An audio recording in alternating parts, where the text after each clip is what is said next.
Olá, pessoal, sejam muito bem-vindos aqui ao nosso canal Papo de Intimidade. E qual é a nossa proposta aqui? É falar sobre tudo, mas absolutamente tudo sobre relacionamentos amorosos. Mas para já começar assim pegando fogo o negócio, para pegar assim de jeito na gente e a gente começar a se questionar, vamos tocar num dos assuntos que é dos mais discutidos, das maiores controvérsias e causa as maiores dores entre os casais. Qual seria a infidelidade? Afinal de contas, por que é que nós vivemos tanta infidelidade num mundo onde nós temos tanta liberdade de escolha?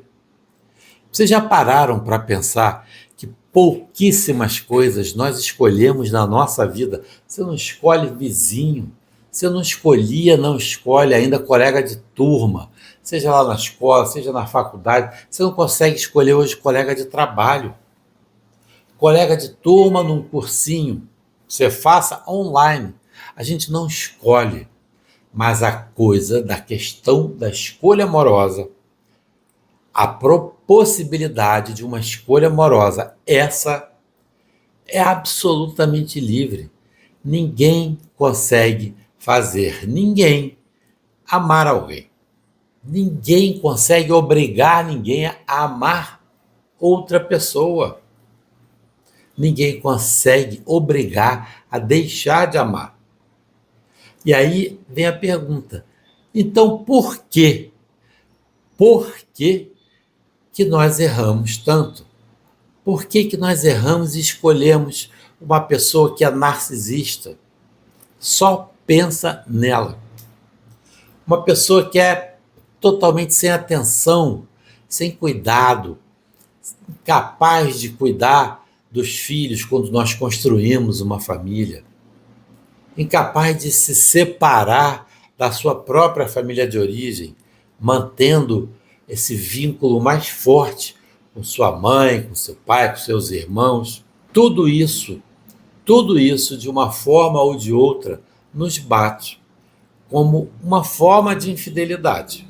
Mas a grande questão, aonde todo mundo vai buscar, aonde todo mundo reconhece assim de cara o que é uma traição, o que é uma infidelidade, é mais no aspecto sexual da coisa. Quando hoje nós sabemos que existem vários tipos de infidelidades, de traições. Tem a tecnológica, onde a pessoa começa a te espionar. Tem a patrimonial, onde a pessoa resolve fazer investimentos, desinvestimentos, sem te consultar, sem consultar o parceiro, a parceira. Tem a questão da ética, da moral, de falar mal do outro, de inventar mentiras. Tem uma série de traições. Mas a que bate mais na gente qual é? É a sexual. Vejam a força de uma intimidade na nossa vida. Existe aí por trás toda uma estrutura aonde a infidelidade ela tem a ver com uma quebra de um contrato, de um comprometimento. Tem uma quebra ética, tem uma quebra moral, mas tem acima de tudo uma quebra emocional, uma ferida emocional que se forma, no mínimo, em uma pessoa, mas geralmente os dois saem profundamente feridos dentro dessa atitude, dessa escolha, porque infidelidade é sim uma escolha. Você pode escolher não chegar a esse ponto. Os dois ou um pode sim escolher a não chegar nesse ponto tão doloroso, tão radical, tão profundo, que rasga a alma de quem é traído e muitas vezes a própria pessoa que causou a traição, ela também acaba profundamente magoada com o que fez. Lógico que são questões diferentes. E nós vamos tentar entender aqui que geralmente 90%, a maioria dos casos, não se trata de caráter, mas sim de questões emocionais. A maioria dos casos também tem muita coisa a ver com os dois, com quem trai e em quem é traído, 99% das vezes os dois têm alguma participação. Lógico, um vai ter mais, outro vai ter um pouquinho menos, pouco importa. O que importa é que os dois, tudo que acontece relativo ao casal, diz respeito às duas partes. Então vamos lá. Primeira coisa, o que eu vou buscar quando eu vou buscar alguém para construir uma vida amorosa, construir uma família? Nós estamos falando aí de alinhar uma hierarquia de valores de vida, toda uma hierarquia de valores, de ética, de honestidade, de busca de crescimento, de caminho correto, uma série de questões que nós precisamos alinhar. Financeiras, patrimoniais, ações, atitudes, tudo, social, tudo isso precisa ser profundamente alinhado. Mas, infelizmente, pouco é falado no início, durante e depois. Porque depois que acontece, geralmente vem a briga, pouca falação, pouca conversa, pouca troca, pouca disponibilidade para entender. Se houve a dificuldade de separar a relação, pensa só comigo aqui, se já ali atrás já houve a dificuldade de entender o que está acontecendo, o que está acontecendo entre nós, que ele está chegando mais tarde sempre, está mais calado, ou ela está mais dentro com o rosto dentro do celular, o tempo inteiro ausente. Ausente que eu digo, você pode estar dentro de casa e estar completamente ausente dentro de um relacionamento. E a gente sabe muito bem disso. Então, assim, a gente fica pensando, né? O que nos leva a ter esses comportamentos e não pararmos para enfrentar isso. Então, um dos primeiros pontos que aparecem aqui, na questão da traição, é que a traição, ela geralmente é uma atitude que ela denuncia uma série de inconformidades, de incongruências dentro de qualquer relacionamento. Pensa comigo aqui, nenhum relacionamento que é realmente bom, que esteja realmente satisfatório para as duas partes, nenhum relacionamento, há rompimentos súbitos. Espontâneo, vamos dizer, aquela traição espontânea. Hoje eu ouvi uma pessoa, me interessei, me encantei, me interessei e traí. Uma traição também é construída, assim como um relacionamento. Uma traição também é construída. Ela leva um certo tempo para, vamos dizer assim, acontecer, se caracterizar efetivamente, concretamente acontecer. Embora, a partir do momento em que alguém faça algo que o outro não possa saber, já começa aí uma traição. É porque, para os nossos parâmetros, nós levamos em consideração apenas quando ela já, se concretiza no ato em si, quando há uma relação efetiva, concreta com outra pessoa. Mas, a partir do momento em que alguém faz alguma coisa em que o outro não possa saber, isso já é uma traição. É bem diferente de privacidade. Mas se você está fazendo algo que o outro não pode saber, desculpa, já há aí uma traição, né? Então, assim, no mínimo, uma das partes dentro de um relacionamento já não estava muito satisfeita, muito feliz com a forma como esse relacionamento estava sendo tocado. Muitas coisas vão vir à tona a partir dessa crise da traição. Toda crise, ela vai revelar uma série de outras pequenas crises por baixo. Toda crise, ela vem, quando ela se torna algo grande, entre o casal, entre a relação, ela vem como um fator que é para denunciar ou para trazer à tona uma série de outras pequenas crises que não estavam sendo olhadas, encaradas e resolvidas. Pequenas questões tipo falta de diálogo, falta de tempo de qualidade entre o casal, falta verdadeiramente de intimidade. Quantos casais têm relacionamentos sexuais, mas não têm intimidade entre eles? Quantos casais vocês conhecem? Quantos casais não têm simplesmente relações íntimas e estão juntos, conseguem conviver com essa questão tão íntima, tão particular de todo casal, que caracteriza um casal de verdade, porque nós sentimos amor por pai, mãe, filho, irmão, até amigos, grandes amigos de vida, a gente sente amor. Mas essa relação de intimidade, essa só um casal consegue construir, consegue manter. Então, assim, passa por uma série de incapacidades de lidar com pequenos atritos, pequenas diferenças. Todos nós temos pequenas diferenças, pequenas que eu chamo de idiosincrasias, chatices, particularidades, formas de encarar o dia a dia, questões assim, muito particulares, de tomar o café, tomar banho, sabe, de se vestir, de um atrasa, o outro deixa a toalha molhada.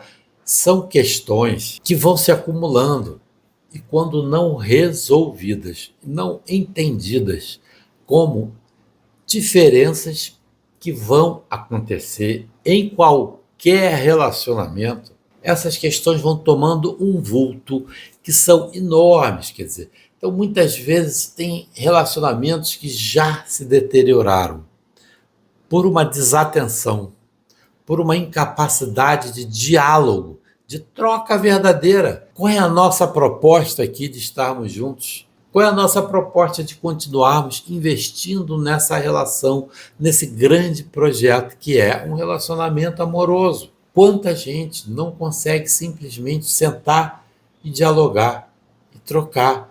Qual o nosso projeto? Qual é o grande projeto que nós tínhamos lá atrás?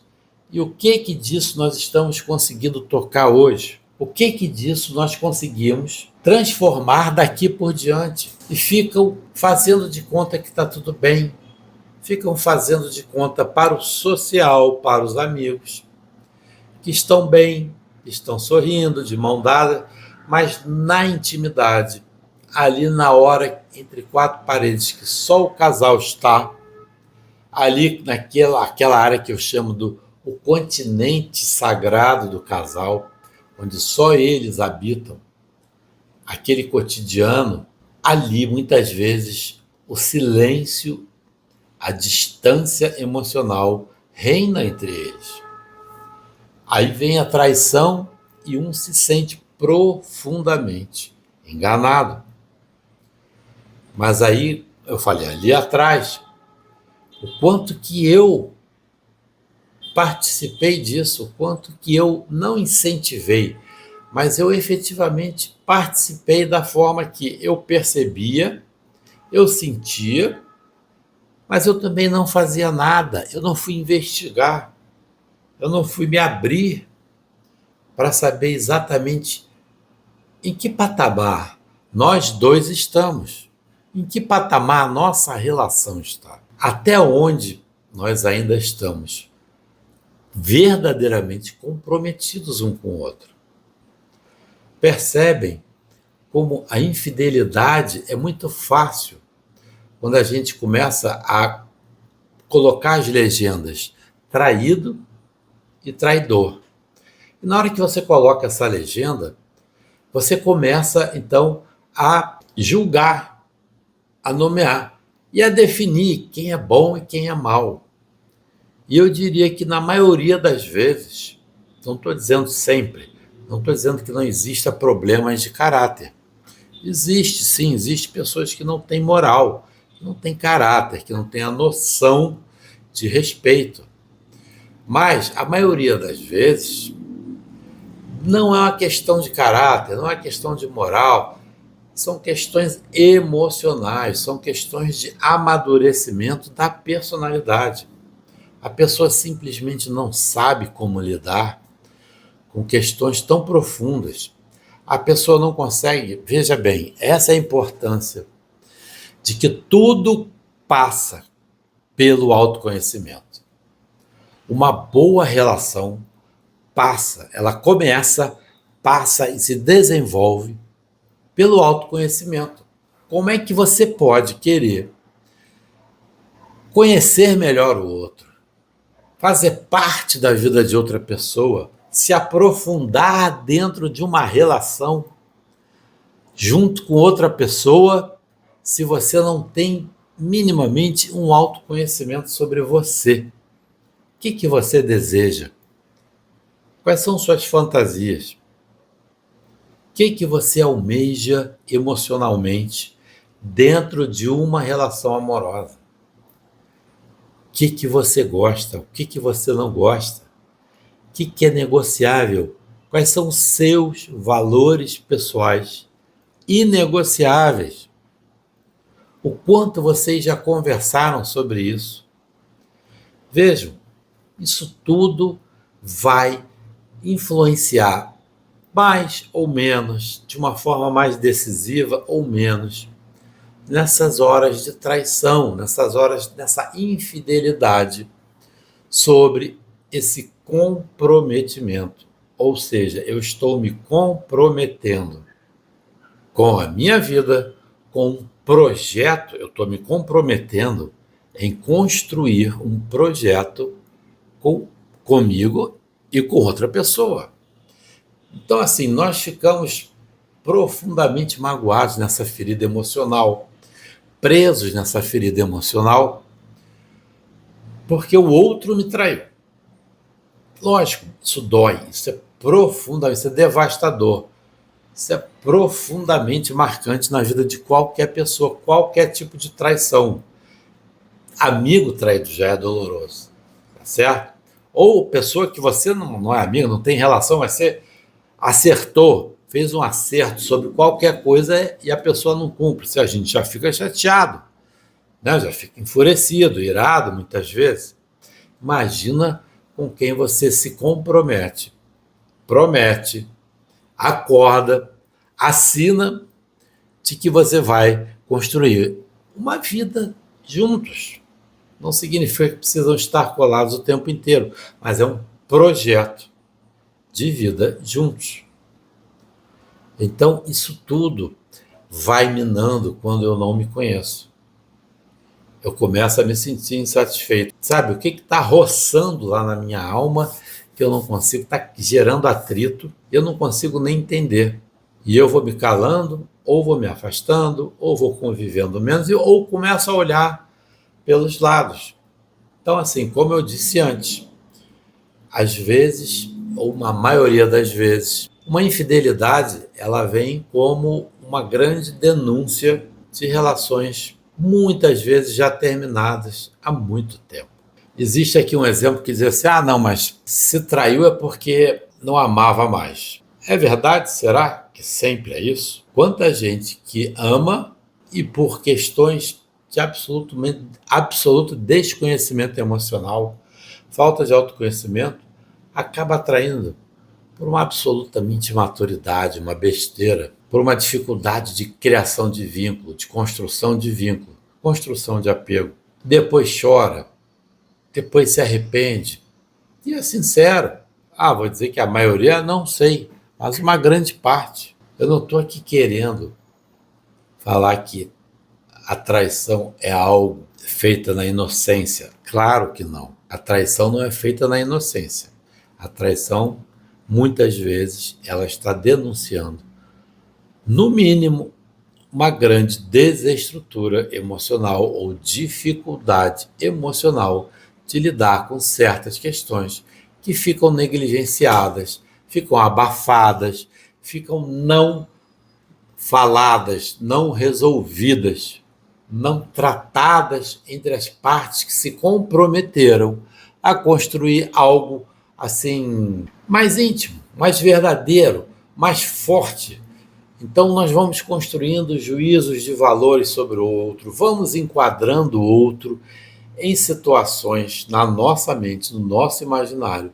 Eu já sei o que ele acha, eu já sei o que ele pensa, eu já sei o que ele vai fazer, vai falar. Gente, quantas vezes nós nos desconhecemos diante de algumas situações, não é? Então, assim, vamos destrinchar, vamos olhar para dentro, vamos ver como que isso bate dentro de nós, quer dizer, aquele choque da desconfiança gera uma ira, gera uma raiva, gera mágoa, gera ressentimento, gera tudo isso.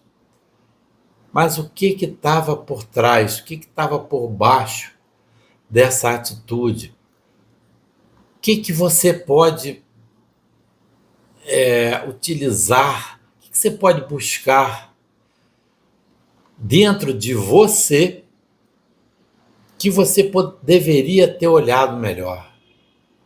Dentro dessa relação que estava ali no dia a dia e você não conseguia mais lidar com aquilo. O que dentro dessa relação já estava tão presente, tão forte, que nenhum de vocês dois conseguia olhar para isso, né? Que necessidades insatisfeitas eram essas, né?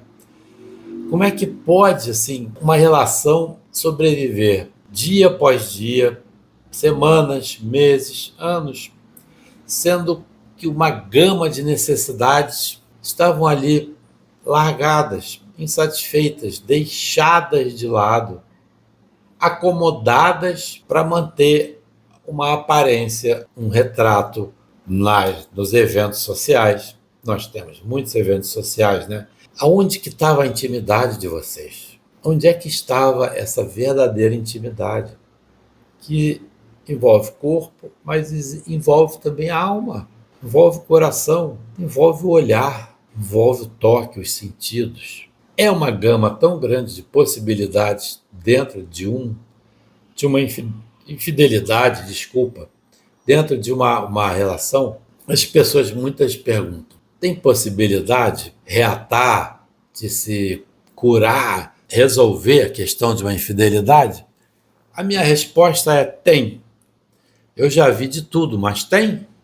Sempre tem a possibilidade quando não há questão de caráter, né? Não há questão de perversão, não há questão de intencionalidade para magoar o outro, para ferir profundamente. Quando há uma vontade, uma verdadeira vontade de se entender o que estava por trás dessa infidelidade, mas veja bem, a vontade precisa vir dos dois. Essa proposta honesta, essa honestidade de propósito, de entender o que motivou, o que verdadeiramente causou o casal chegar a esse ponto. Olha lá, eu estou tirando de um, estou botando o casal. A responsabilidade é dos dois. O que levou o casal a chegar nesse ponto, ainda que um tenha tomado a frente, tenha tomado passo de causar a traição? É importante que o casal entenda por que eles chegaram nesse estágio, nesse momento, havendo uma honestidade, uma intencionalidade verdadeira de se entender isso e de reparar isso. Sim, é preciso fazer uma reparação. Não vai ficar assim. Vamos dizer: então tá perdoado. Não. A pessoa que foi traída, ela geralmente precisa de algumas reparações, ela precisa colocar isso claramente. Como que daqui para frente eu posso me sentir segura? Que atitudes do outro eu necessito para me sentir um pouco mais seguras? Porque, vejam bem, alguns pontos são muito difíceis de superar. Isso, cada ponto desse a gente precisa superar. Por exemplo, existe uma dor aí, uma raiva, existe um desacerto. E a gente precisa entender como ajustar, acertar esse desacerto. Vamos precisar fazer novos pactos, novos acordos, porque aquele casamento, aquela relação, como estava até esse determinado ponto, essa relação não existe mais. Ela foi rompida. Esse contrato que havia até então, esse acordo explícito ou implícito, esse acordo oficial ou de proposta verbal, esse acordo não mais existe. Esse é o primeiro ponto. Então, vai ser necessário repactuar. E aí é preciso, sim, colocar ponto por ponto do que cada um agora que se compromete, o que cada um tem como percepção, como perspectiva do que é daqui para frente a construção de uma relação. Outro ponto perigoso, a gente às vezes diz que perdoa, a gente fala, não, tá, eu desculpo, mas ali na frente começam a aparecer pequenas vinganças. Fez isso por causa daquilo lá de trás. Não, eu fiz isso, aí justifica a atitude errada. Aí eu tô calado, aí eu tô distante porque você fez aquilo lá atrás. Então você não tem o direito de me cobrar nada. São pequenas vinganças. Eu cheguei mais tarde porque você não tem direito mais de falar mais nada. Então, assim, existe essa questão de pequenas vinganças que vão se perpetuando na relação, de lado a lado. Isso é profundamente destrutivo. Não vai levar a nada. Outra questão é um lado ou outro continuam procurando sinais, o tempo inteiro sinais, o tempo inteiro desconfianças, entende? Então, assim, fica difícil. É preciso repactuar isso daí e aceitar esse novo pacto, esse novo comprometimento, tá certo? Então, assim, não entrar em exigências constantes, jogando o passado de novo no presente, na mesa hoje, tá certo? Então, assim, vamos ficar atentos, busquem ajuda, busquem uma ajuda, no mínimo, para vocês entenderem o porquê chegaram onde chegaram. Se não conseguir reparar, reatar, prosseguir de onde foi quebrado de uma forma nova, pelo menos que vocês saiam com uma autoconsciência, cada um de si, um autoconhecimento maior, como se comporta, como percebe, como vive uma relação de verdade, que consiga sair com uma autoconsciência para se curar e não repetir lá na frente, seja com o mesmo parceiro ou com um novo parceiro, nova parceira, não repita os mesmos erros, porque nós temos uma tendência muito forte a acreditar que nós vamos mudar radicalmente, mas sem o autoconhecimento, sem o trabalho pessoal, não acontece, não é uma mágica, não é algo que acontece espontaneamente. A dor em si não muda muita coisa. Eu preciso trabalhar, eu preciso me conhecer na dor, aí sim eu consigo me transformar. Mas a dor por si só, o tempo, como muita gente fala, dê tempo ao tempo. Não, o tempo, ele precisa ser trabalhado, eu preciso ser ativo, eu preciso ter a intenção, movimentos de intenção, de entender minimamente o que houve e o que eu trabalhei, o que eu atuei ali, como foi a minha atuação. Se foi ativa, foi atenta, foi cuidadosa, ou se foi desatenta. Se foi de aceitar, é o que ele pode fazer, é o que ela faz, ele é assim mesmo, e aceita calado desacordos, desconformidades, não é por aí. Não é por aí. E a gente sabe disso. A dificuldade está na gente ir atrás e encarar isso, né? A gente sabe disso. É difícil, porque a gente pode enxergar coisas que já são muito lá atrás, que estão aqui adormecidas, gatilhos, né? De dores, de emoções. Mas isso fica para a próxima conversa. Se você gostou, aproveita, aperta aqui o sininho, inscreva-se nesse canal, participa, manda sugestões de temas, fala o que você achou, o que você gostaria de ouvir da gente, que a gente falasse, tá bom? Muito obrigado pela sua participação e até o próximo Papo de Intimidade.